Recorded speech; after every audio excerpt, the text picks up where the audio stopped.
Normandale Lake Office Park presents What to Do in an Emergency. The Normandale Lake Office Park complex contains 5 separate buildings, parking structures, and pedestrian connections. This video will discuss and point out features common to the 8000, 8200, 8300, 8400, and 8500 office towers. Some features will vary slightly from building to building based upon age and configuration.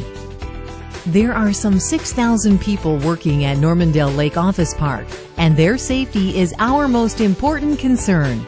As a worker here, you may have wondered what you should do in the event of an emergency. What would you do if a fire broke out on the floor in which you work? How could you help if a coworker suffered a heart attack? What if a tornado were sighted? What would you do if your elevator was stuck between floors? What should you do if you receive a bomb threat? What should you do in the event of workplace violence? At Normandale Lake Office Park, your safety is our primary concern. We have produced this video to introduce you to the park's life safety systems and procedures. We want you to know how to report an incident and what to do in an emergency situation. Many contemporary safety features were included in the construction of our 5 buildings at Normandale Lake Office Park, and they are being updated continuously. Throughout the complex, life safety, heating, air conditioning, and security systems are monitored by trained personnel. For your safety, our buildings are all equipped with a water sprinkling system. Sprinkler heads are located throughout the buildings where applicable. If a smoke detector were activated, an alarm or message would sound and strobes would flash in certain areas. A computer would indicate and locate the problem, and the fire department would be summoned. Building personnel would be paged to implement emergency procedures and to assist the fire department. Our emergency system is designed to unlock fire-rated exit doors, creating an evacuation route to safe areas. Elevators may be taken out of service, but would remain available for use by the fire department. Do not use elevators in a fire situation unless specifically directed by the fire department. Each floor of the office complex is equipped with an emergency paging system, which will inform and direct you during an emergency. For your own safety, you should know the location of the fire extinguishers and stairwells on your floor. When necessary, the building's emergency generator would automatically provide power for service, lighting, and the fire life safety system. If a fire or a tornado should require you to vacate your office, specially designated people are assigned to give you instructions. They are called floor wardens. They are co-workers who have been designated to direct you in emergency situations. Make it a point to know the floor warden in your office and follow the directions given by the warden during any emergency. If your office does not have a floor warden, you may wish to appoint a person who will be knowledgeable about their role in the safety of co-workers. Now that you have been familiarized with the building safety equipment, this is what you should do in case of an emergency. First, keep calm and dial 911. Make sure to give the 911 operator a description of the situation and your complete building address. To assist in this process, we have stickers available for all tenant handsets. Please contact your floor warden if you need additional stickers, or if you are unaware of your building's specific address. Please make note of the following building addresses: 8000 Tower, 8331 Norman Center Drive; 8200 Tower, 5600 West 83rd Street; 8300 Tower, 8300 Norman Center Drive; 8400 Tower, 5600 West 84th Street; 8500 Tower, 5800 West 84th Street. After you've called 911, call building management at 952-921-2050. To report a fire, medical, or police emergency, dial 911 to inform local authorities. Then dial 952-921-2050 2050. It is important that you dial both numbers so that trained building personnel will be in position to implement emergency procedures and to direct professional emergency units to the scene of the incident. In the event of a medical emergency, dial 911 and then call 952-921-2050 with the location and nature of the problem. Assign someone to meet the emergency team at the elevator and guide them to the scene. Professional emergency personnel will arrive at your floor as quickly as possible to administer medical assistance. You should also be aware that each of the 5 buildings are equipped with automatic external defibrillators, or AEDs. The floor location of the defibrillators can be found on the panel of each elevator car. Instructions on how to use the defibrillators are located on the instruments. In case of severe weather, you may need to leave your office. Should conditions warrant, you may hear a warning siren through the Bloomington-Hennepin County Civil Defense Warning System. It is possible that you could cite severe weather before receiving the warning. In either case, move away from exterior windows and go to an enclosed elevator lobby or stairwell. Close all doors behind you as you leave your office. The greatest danger to you is flying glass or objects. You want the maximum number of walls between yourself and the building exterior. Never attempt to watch the storm by looking out of a window. If your elevator lobby is not fully enclosed, go to the nearest stairwell. If you experience a power outage, call our building management office at 952-921-2050. Please note that certain business phone systems will not operate during a power outage. Should the power failure affect the entire building, an announcement will be made over the emergency paging system. The park standby generating system will provide sufficient power for lighting and limited elevator service to your floor. Elevators are an essential part of life at Normandale Lake Office Park, but occasionally their automated control systems may malfunction.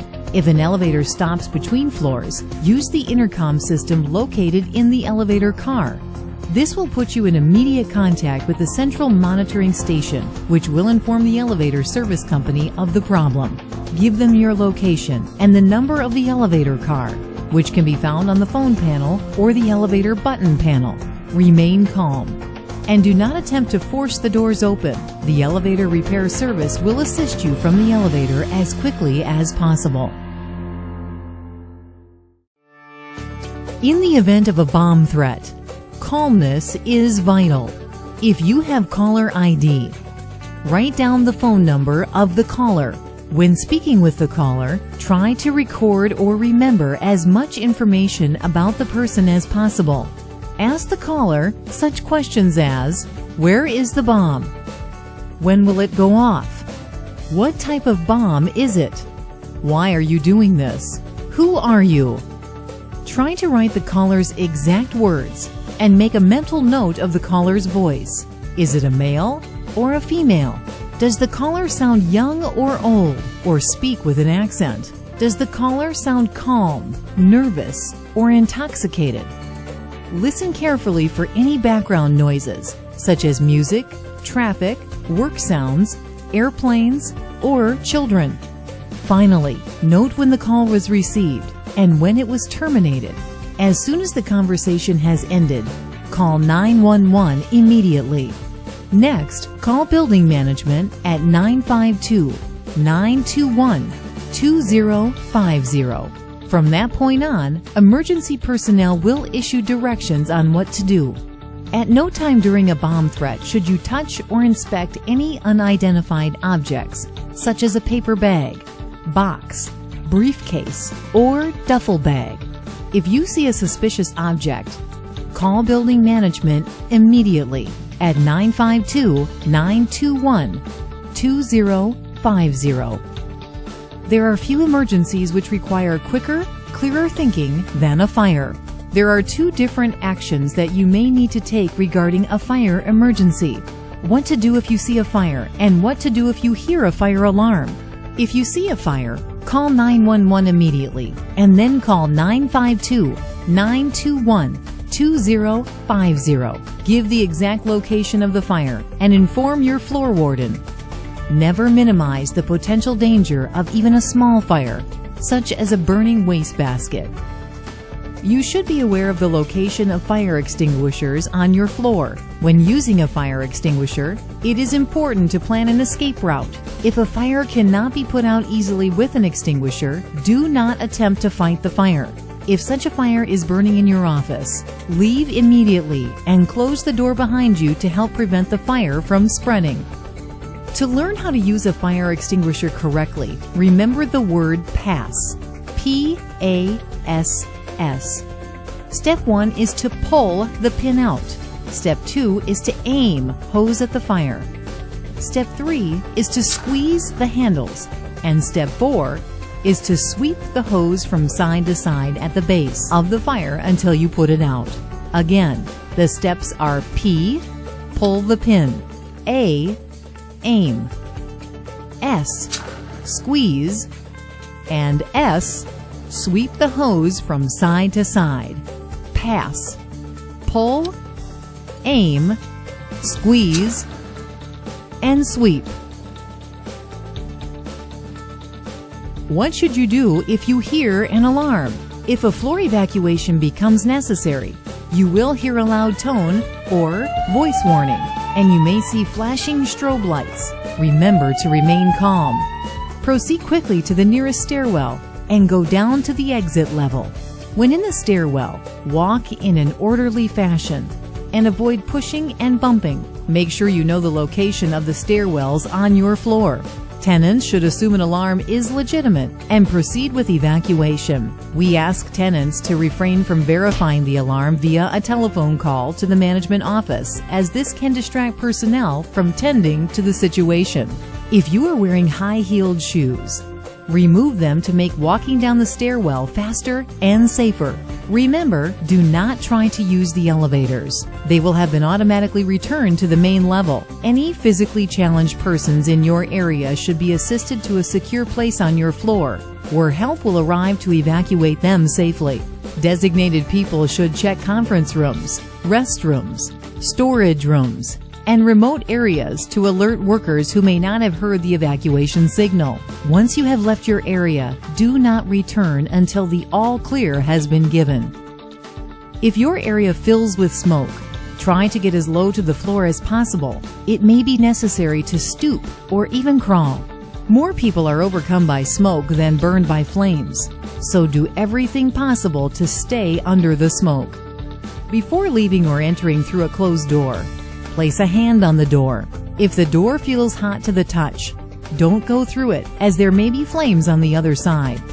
Should evacuation become necessary, remain calm and exit down the stairwells, following the instructions of your floor warden. Finally, we turn our attention to what to do in the event of workplace violence in the form of an active shooter. Remember these 3 simple rules: evacuate, hide out, and fight, in that order. Call 911 when you are able. Good practices for coping with an active shooter situation are: be aware of your environment and any possible dangers.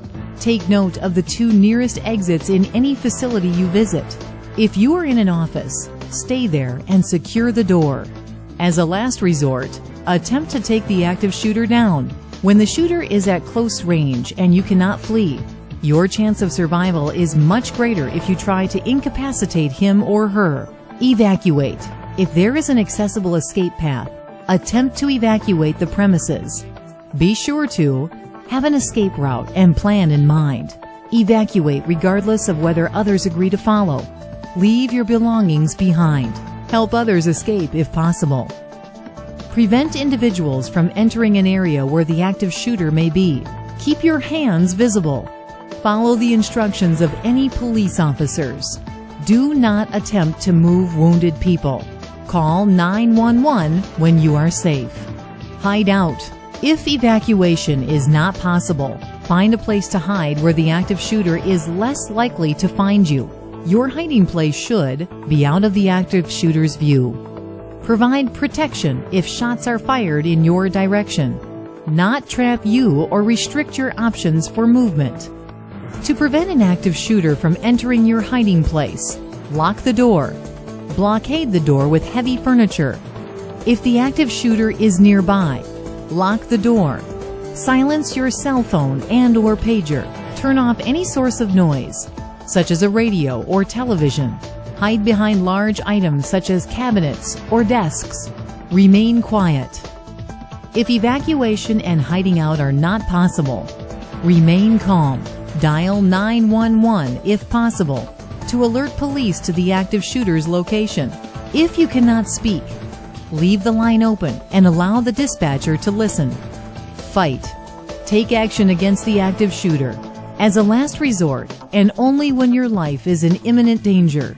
Attempt to disrupt and/or incapacitate the active shooter by acting as aggressively as possible against him or her, throwing items and improvising weapons, yelling, committing to your actions. For more information on what to do in the event of workplace violence, visit the U.S. Department of Homeland Security's website at www.dhs.gov.